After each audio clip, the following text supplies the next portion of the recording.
Bismillahirrahmanirrahim. Assalamu alaikum students. My name is Abdurrahman and I am your biology teacher. Students, आज जो topic हम start करने जा रहे हैं, it is about the heterotrophic types of nutrition in plants. Plants, because normally हमारा यही ख्याल है कि photosynthetic हैं और autotrophic हैं, अपनी खुराक खुद से बनाते हैं, लेकिन इसके साथ ही साथ कुछ इकसाम ऐसी भी हैं कि जो बुनियादी तौर पे मुख्तलिफ ज़राए से खुराक हासिल करते हैं. तो वो कौन कौन से हैं, इनकी डिटेल्स बोर्ड पे देखते हैं.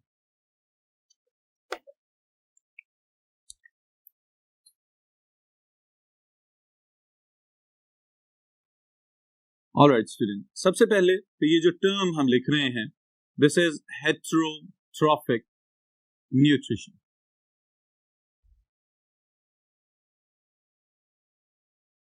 In plants.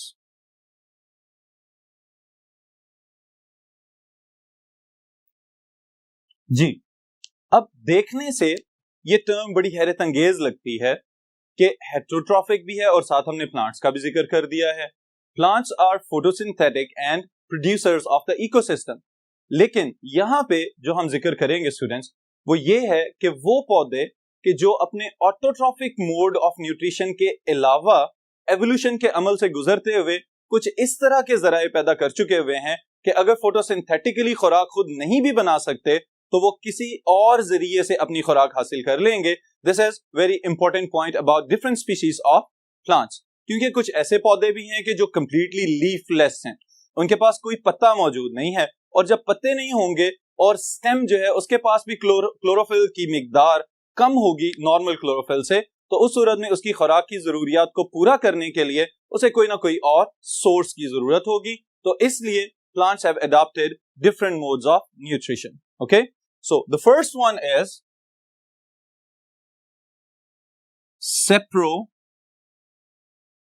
saprophytic mode of nutrition.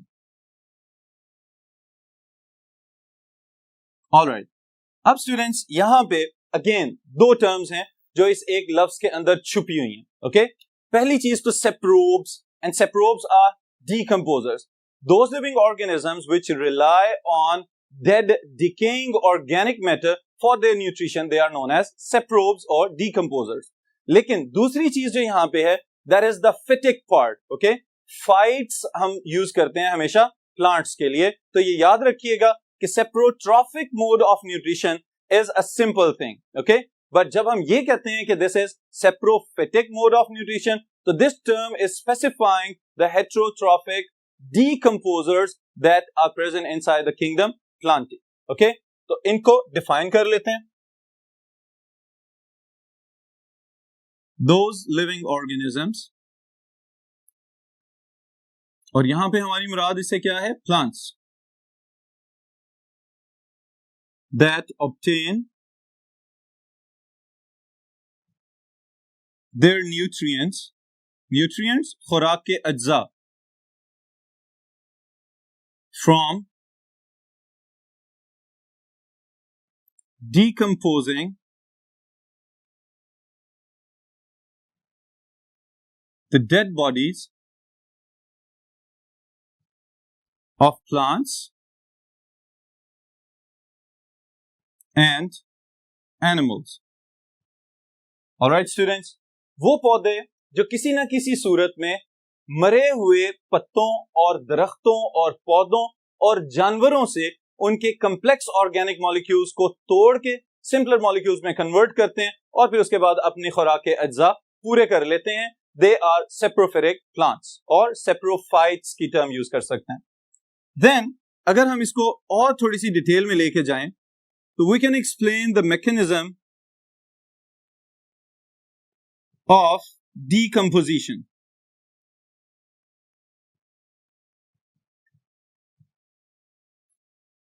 जी स्टूडेंट्स, अब जब भी हम decomposition की बात करते हैं और उसके साथ हमने प्लांट्स का रेफरेंस देना है, तो ये याद रखिएगा कि पौधे अपनी जगह तब्दील नहीं कर सकते.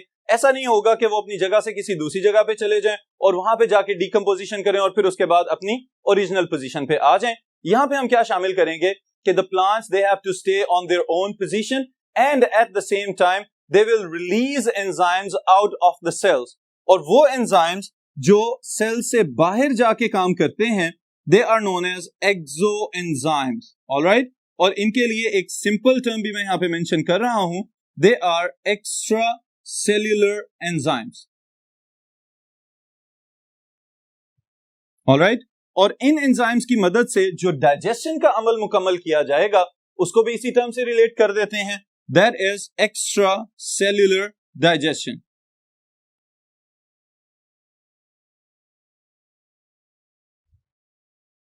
ओके, नाउ एक्स्ट्रा सेल्यूलर वो काम जो सेल से बाहर जाके किया जाए, और डाइजेशन में क्या किया जाता है, the complex molecules they are broken down into simpler and smaller absorbable form.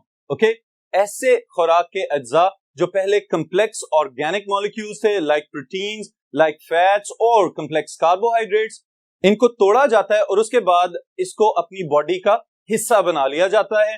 That's why this process will be the decomposition process. Alright, अब यहां पे सवाल ये पैदा होता है कि क्या सब प्लांट्स इस प्रोसेस को कंटिन्यू करते हैं, तो उसके लिए there is a big no, कि तमाम के तमाम पौधे एक्स्ट्रा सेल्यूलर डाइजेशन नहीं कर सकते। सिर्फ वो पौधे जिन्होंने सेप्रोफिरिक मोड ऑफ न्यूट्रिशन को अपनाया हुआ है, they are able to release the enzymes out of their cells, and these enzymes they will break down complex molecules and they will absorb them back into their cells. All right students, then जो decomposers के लिहाज से bacteria को मैं यहां पे शामिल कर रहा हूं,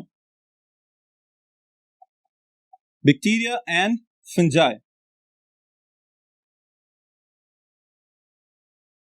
जी स्टूडेंट्स, बैक्टीरिया और fungi they are decomposers of the ecosystem. Okay, इनके मोड ऑफ न्यूट्रिशन को सिर्फ कंबाइन करके कंपेयर करने के लिए मैंने यहां पे मेंशन किया है कि वो काम जो आमतौर पे बैक्टीरिया और फंजाई करते हैं, कि हमारे इर्द गिर्द बहुत सारा कूड़ा करकट डेली बेसिस पे जो घरों से और फैक्ट्रीज से और इंडस्ट्रियल एरिया से बाहर फेंका जा रहा है, उसको डीकंपोज कर देना बैक्टीरिया और फंजाई की रिस्पॉन्सिबिलिटी है with in the specific place. Okay, लेकिन अगर ये डीकंपोजर्स यहां पे नहीं होते तो फिर हमारे इर्द गिर्द इन डेड बॉडीज के ढेर लग चुके होते। अब तक जब से इंसान ने ये एक सोशल लाइफ का आगाज किया हुआ है, तब से वेस्ट प्रोडक्ट्स जो है वो हमारे इर्द गिर्द इकट्ठे होना शुरू हुए हैं, और अब तक बहुत सारे बड़े बड़े पहाड़ बन चुके होते।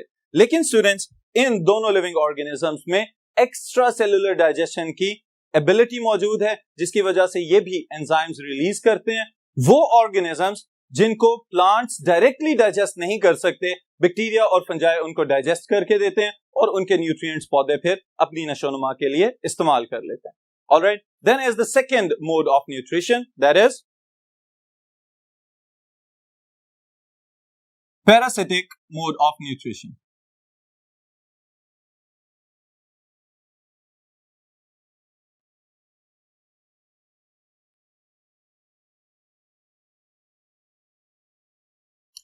जी students, now we should know what is a parasite. पहले इसको डिफाइन करते हैं और फिर उसके बाद प्लांट्स की मोड ऑफ न्यूट्रिशन की बात करेंगे।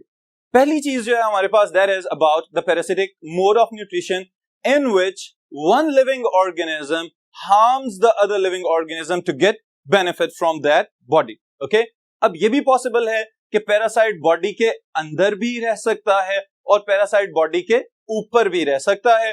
इसके लिहाज से इसको हम क्लासिफाई कर लेते हैं इनटू टू डिफरेंट टाइप्स।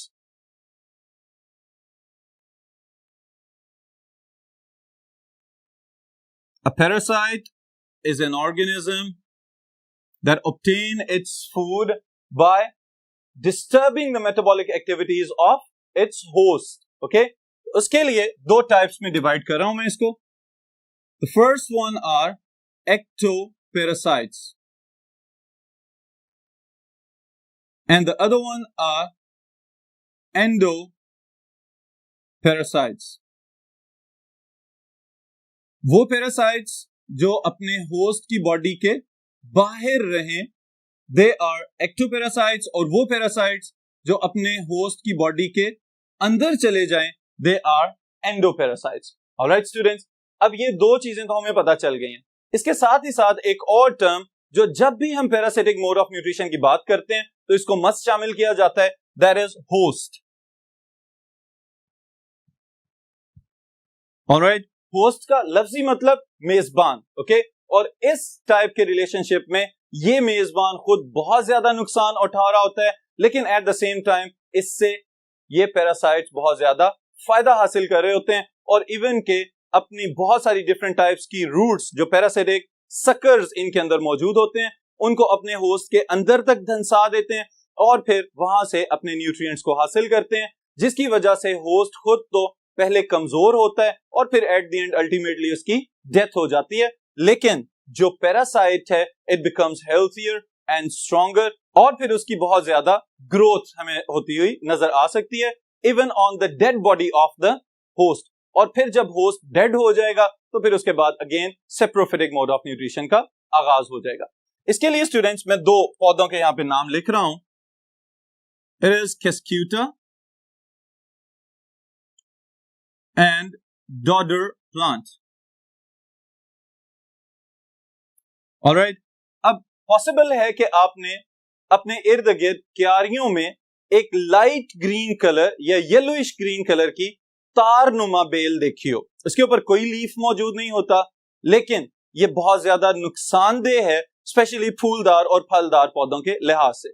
अब स्टूडेंट्स क्या होता है कि ये वायर लाइक प्लांट जो यहाँ पे आपको इस इमेज में नजर आ रहा है, ये पौधा आहिस्ता आहिस्ता ग्रो करता हुआ जाता है और अपने होस्ट के वेस्कुलर टिश्यूज तक एक्सेस पा लेता है और जैसे ही उसके जाइलम और फ्लोएम तक इसकी पहुंच होगी तो क्या होगा, ये उसमें से वाटर और न्यूट्रिएंट्स को एब्जॉर्ब करके खुद इस्तेमाल करना शुरू करेगा और इसकी वजह से होस्ट को नुकसान हो रहा है और इस पौधे का अपना फायदा हो रहा है। That's why this is a parasitic type of nutrition. Alright? तो this is a simple explanation और आप ये examples जरूर याद रखिएगा multiple choice questions के लिए। Alright? Multiple choice question में पूछा जा सकता है कि डॉडर प्लांट और Cuscuta प्लांट में मोड ऑफ न्यूट्रिशन कौन कौन सी पाई जाती है। Then is the last type of nutrition according to sequence of your textbook, that is symbiotic mode of nutrition.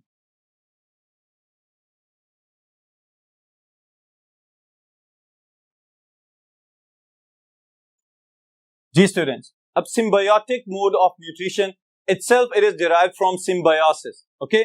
और symbiosis क्या होता है कि it is a type of relationship in which two different types of living organism they coexist, they live together for mutual benefits. Okay?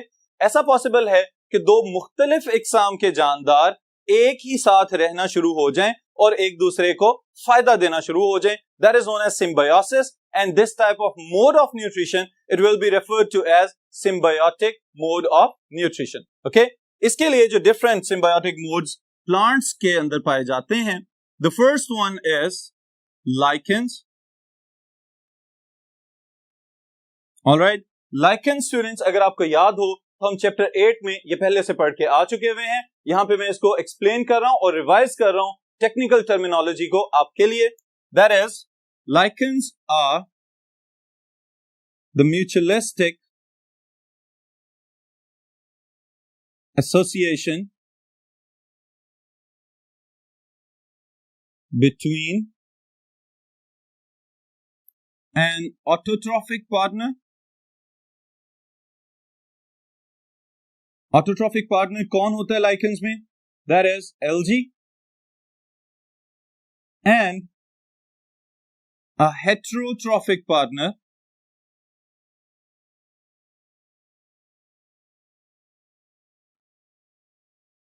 all right, and that is fungi. जी students, अब आपके ज़हन में फौरन ये सवाल आना चाहिए था कि अगर ये सिम्बायोटिक या म्यूचुअलिस्टिक एसोसिएशन है तो ये दोनों ऑर्गेनिजम्स एक दूसरे को फायदा किस तरह से पहुंचा रहे हैं. So the first one is the autotrophic partner, that is algae. Okay, और जिसका सिंगुलर होता है एल्गा. अब स्टूडेंट्स ये चूंकि फोटो ऑटोट्रॉफ होता है तो फोटोसिंथेसिस करेगा और अपनी खुराक तैयार करेगा और वो खुराक तैयार करके फंजाई को दे देगा. बदले में फंजाई इसको क्या दे रही है? It is a tough partner. Okay, ये इसको डेजिकेशन से, खुश्क साली से और स्ट्रॉन्ग लाइट से और इसकी समटाइम्स बहुत ज्यादा जो एनवायरमेंटल स्ट्रेस वाली कंडीशंस होती हैं उनसे ये इसको प्रिवेंट करता रहता है. So this is the role of the heterotrophic partner in case of lichens. Alright, then students is mycorrhizal association.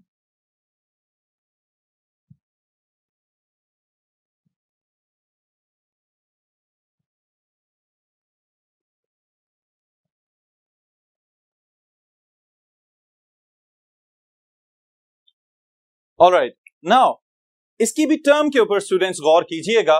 दो अल्फाज का मजमुआ है, myco that is for the fungus partner और rhizae that is for the roots of the vascular plants.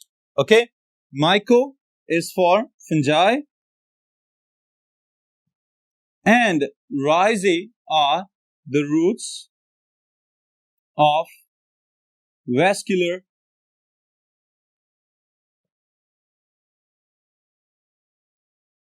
plants. Vascular plants कौन होते हैं? वो पौधे जिनके पास जाइलम और फ्लोएम मौजूद है for the conduction of food and water. Alright?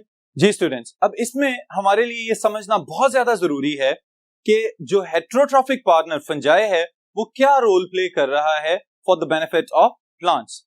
तो the first one is it increases the surface area for absorption. Okay, जैसे कि इस इमेज में अगर आप देखें तो प्लांट्स की रूट्स एक स्पेसिफिक एरिया तक ट्रेवल कर रही हैं, लेकिन उसके बाद क्या हो रहा है कि उनको मजीद बढ़ावा दे रहा है, उसमें मजीद इजाफा कर रहा है the structure of the fungus. Okay, fungi के जो हाइफी हैं वो रूट हेयर्स के साथ मिलके और सरफेस एरिया को बहुत ज्यादा इंक्रीज कर देते हैं ताकि पौधे को ज्यादा पानी और ज्यादा मिनरल्स अवेलेबल हो सके। Alright, this was the first benefit.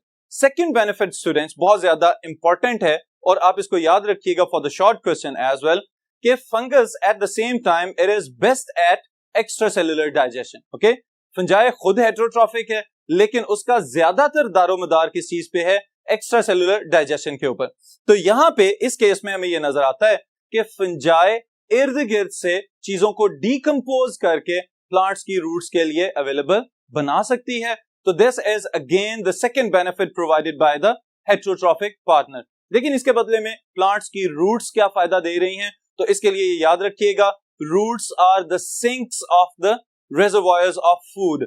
जो प्लांट्स हैं वो अपनी खुराक को जड़ों के अंदर जखीरा करते हैं। तो यहां पे इस केस में क्या होगा, अगर पौधे को फायदा मिल रहा है तो एट द सेम टाइम पौधा फंजाई को तैयार शुदा खुराक देना शुरू हो जाएगा, तो दोनों में आपस में बाहमी ताउन पैदा हो जाएगा। That's why this is known as mutualistic symbiotic relationship. Alright students, फिर इसमें मैं दो टाइप्स का जिक्र करता चलूं कि the mycorrhizae they are divided into two basic types.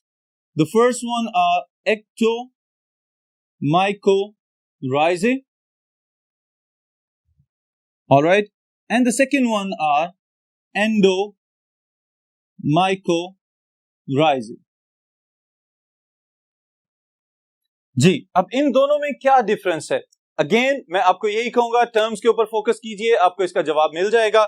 The first thing is एक्टोमाइकोराइज़े, ऐसा रिलेशनशिप जिसमें फंजाई के हाइफी प्लांट्स की रूट्स के सेल्स के अंदर दाखिल नहीं होते बल्कि उनकी सेल वॉल्स के साथ साथ ट्रेवल करते रहते हैं और उनके साथ न्यूट्रिएंट्स का एक्सचेंज कर लेते हैं।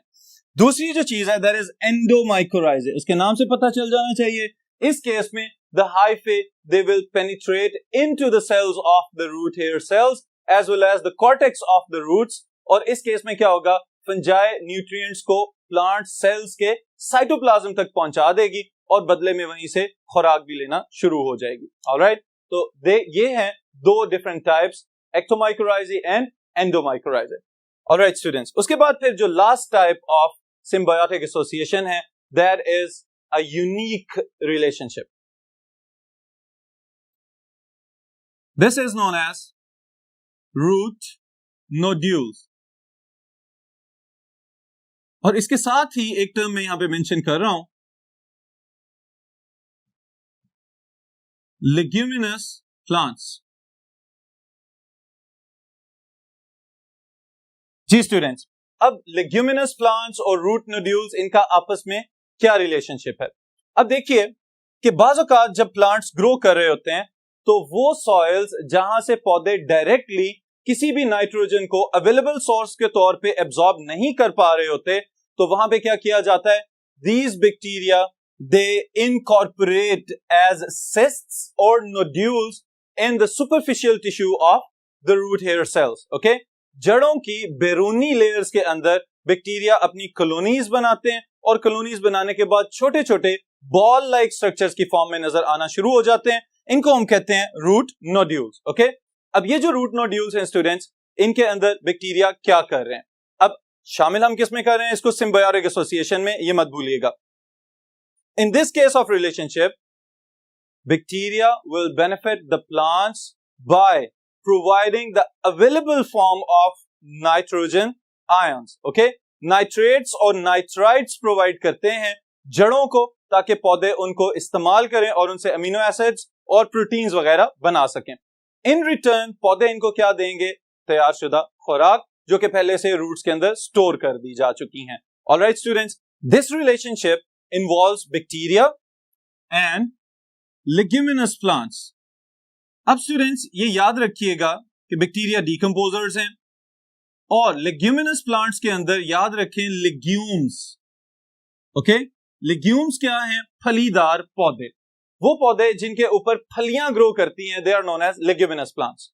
अब देखें कि ये बैक्टीरिया और लेग्यूम्स जब आपस में रिलेशनशिप डेवलप करेंगे तो इसमें एक बहुत इंपॉर्टेंट नेचुरल साइकिल को मुकम्मल किया जाएगा, that is nitrogen cycle. Okay, अब इन बैक्टीरिया को हम कहेंगे नाइट्रीफाइंग बैक्टीरिया, और ये नाइट्रीफाइंग बैक्टीरिया क्या कर रहे हैं?